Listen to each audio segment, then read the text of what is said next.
আসসালামু আলাইকুম রহমতুল্লাহি বরকাতুহু। তে বন্ধুগণ, আশা করি আল্লাহ পাকের রহমতে সকলেই সহি সালামত আছেন। তে কবি গাজী আক্কাস আলী ইউটিউব চ্যানেলের পক্ষ থেকে আপনাদের সকলের প্রতি রইল একান্ত আন্তরিক শুভেচ্ছা ভালোবাসা।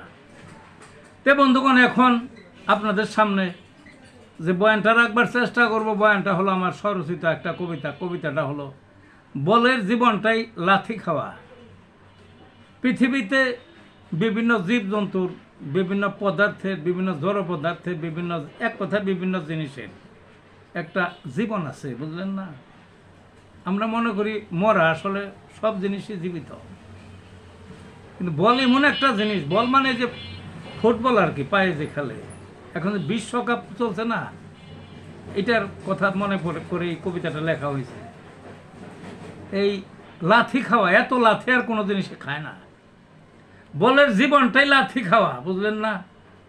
কি লাথির লাথি, হাই হেরে লাথি। চতুর্দিকেই 11 দোকানে 22 জন প্লেয়ার, 22 দোকানে 44টা পাও।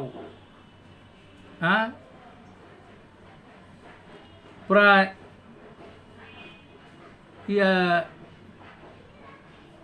4 ডজনের মতো পাও, এই শুধু লাথি মারার জন্য। এবং শক্তিশালী সবাই, কি দৌড়ায়, কত লাথি যে বলে খায়, কেউ কি ভাবছেন কখনো? আমি ভেবেছি, তাই আমি এর উপরে কয়েকটা কবিতা লিখেছি। যে যা হোক, প্রথম করে যে কবিতাটা, সেই কবিতাটা পাঠ করবার চেষ্টা করব এখন আপনাদের সামনে। মনোযোগ দিয়ে শুনবেন, লাইক শেয়ার কমেন্টস করবেন, কারণ এগুলা প্রাপ্য, বুঝলেন না? বলের জীবনটাই লাথি খাওয়া।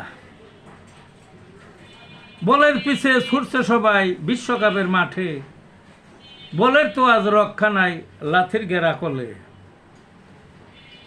কারোরই নাই একটু মায়া, সবাই লাথি মারে, লাথির চোটে দিশে হারা, কখন যাবে ফেটে। কোন লাথি মাটি ঘেঁষা, কোন লাথি তুলে ঘুরতে ঘুরতে উপর দিকে আবার ফিরে পায়ে। ধারুম ধরুম এমন শব্দ কোলায় কেমন করে, যেথায় যায় লাথির বন্যা পা বেরিয়ে সবে।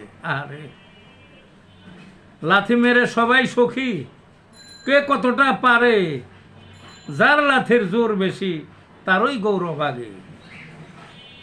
1 সেকেন্ডের বিরাম নাই, কারাকারি পায়ে, ডজন চারেক পা রেডি পড়বে বলের গায়ে। আরে লাথি খাওয়াই জীবন তার, মানান সই জিনে, গোলকিপারের ভালোবাসা সে তো ফিরায় হাতে। একটুখানি স্বস্তি শুধু যখন জ্বলায় জালে, একটুখানি স্বস্তি শুধু যখন জড়ায় জালে। এই ছিল বন্ধুগণ কবিতাটা। ভালো থাকুন।